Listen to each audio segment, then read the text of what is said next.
nice poster.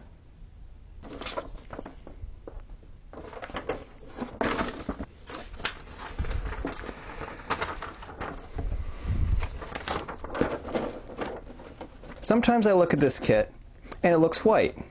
Sometimes I look at this kit and it looks gray.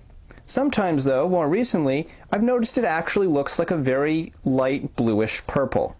This confuses me, and I don't like being confused. So I bought a high-grade Sinanju Stein just so I could see what color this kit actually is. Ooh, he's thick. Oh yeah, and I got one of these too, because apparently it's the greatest thing since sliced bread or whatever. And I got some other stuff too, but that's not important right now. So what color do you guys think the Sinanju Stein is, just based off these pictures on the box?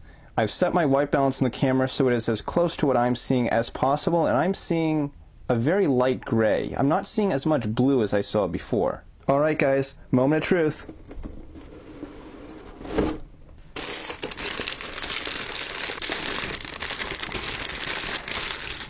This is a really interesting color. It's kind of all three colors that I thought it was at the same time. It's a very pale, slightly bluish purple gray. I always thought the Sinanju Stein was supposed to be just blank flat white. And maybe the original Sinanju Stein is, and this is something they did for the narrative version. So for those of you guys who built the original Sinanju Stein Verka, is this the color that kit is, or is it more of a standard white? I'm actually familiar with this runner already because I used it on the high-grade Ribawu. Although it was in gray like the original Sinanju and not in this weird brown color. Actually...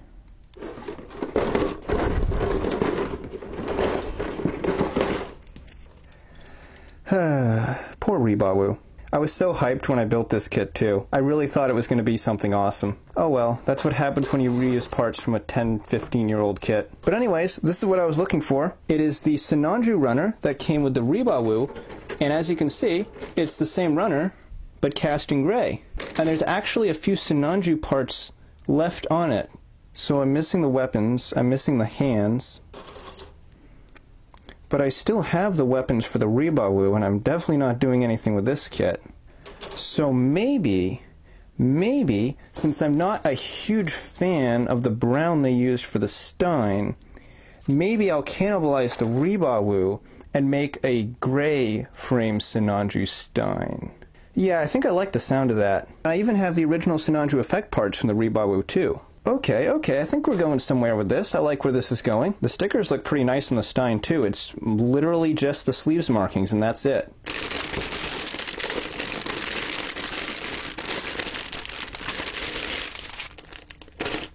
I always hate it when they do these weird bags that are sealed differently so you can't just pull them open like a bag of potato chips. That one runner is reused from the Sinanju, but there's also a lot of new frame runner on this kit as well. Bazooka fans rejoice! You no longer need to get a $250 mobile armor just to get your hands on one of the basic Sinanju weapons. This is literally the exact same bazooka that you get with the Neo Zeong. We got a little bit of black for the sleeves. There's some nice sculpting on these, so it shouldn't be too hard to paint them up if you don't like how the stickers look.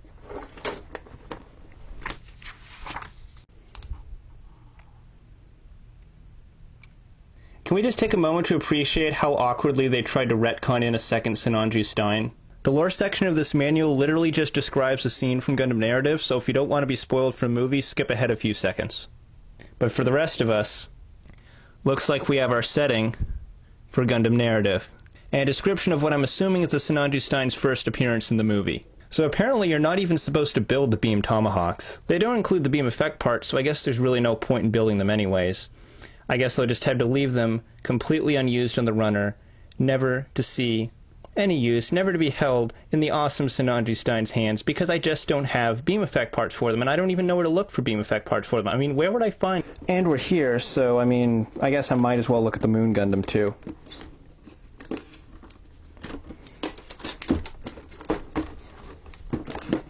Come on... There seems to be no real pattern as to what kits Bluefin puts these weird clear harnesses on, and which ones they just shrink wrap. I definitely prefer the shrink wrap. I feel like the box art for this kit is the Master Grade Providence all over again. Everyone else is freaking out about how awesome it is, and I just cannot bring myself to care. It's fine. It's okay. But it's definitely not something I'd hang up on my wall. Looks like orange is going to be the color of choice for the HGUC Moon Gundam kits. Or Moon Gundam kit, maybe, because we've seen literally nothing about the Varg wheel since it got announced. Seriously, Bandai, what's up with that? Alright, Moonman, let's see what you got.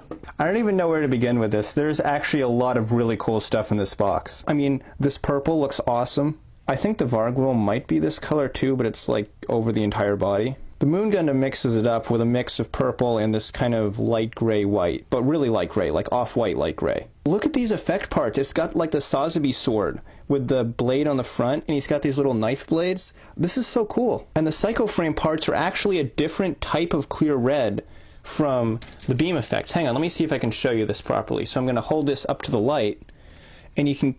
Okay, you can't see shit. So even though both of these runners are clear red, there is a big difference between the two clear reds. This one's a crystal kind of Jolly Rancher translucent red. The Psycho Frame parts are like this really interesting smoky clear matte red. He's also got a little bit of opaque red. It's a very nice shade of red. It's not quite the classic RX-78 red. It's more, I think it's a little more orange. The yellow parts are a very nice, pleasant shade of yellow as well. I'm very picky when it comes to yellows. But this yellow I like.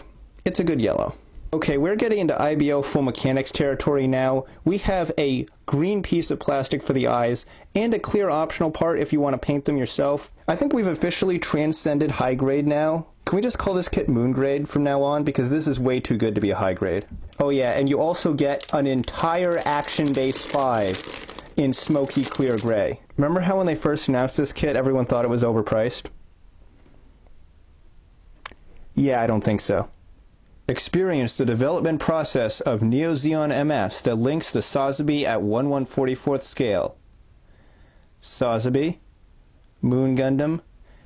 Oh hey, look at that. So either Bandai is advertising a mobile suit they're not planning on making a kit of, or we are getting the Varg wheel after all. I'd like to think it's the latter. Before I end this video, I want to give a quick thank you to JoJo Hobby and Stuff. They didn't sponsor the video, but they did give me this awesome Moon Gundam poster with my order. I'm going to see if I can find a place to hang this where you can see it in these videos. And of course, thank you as well for watching this video. I'm Second Soundwave. Leave a like if you enjoyed, subscribe if you're new, and I'll be seeing you next time. Take care, guys.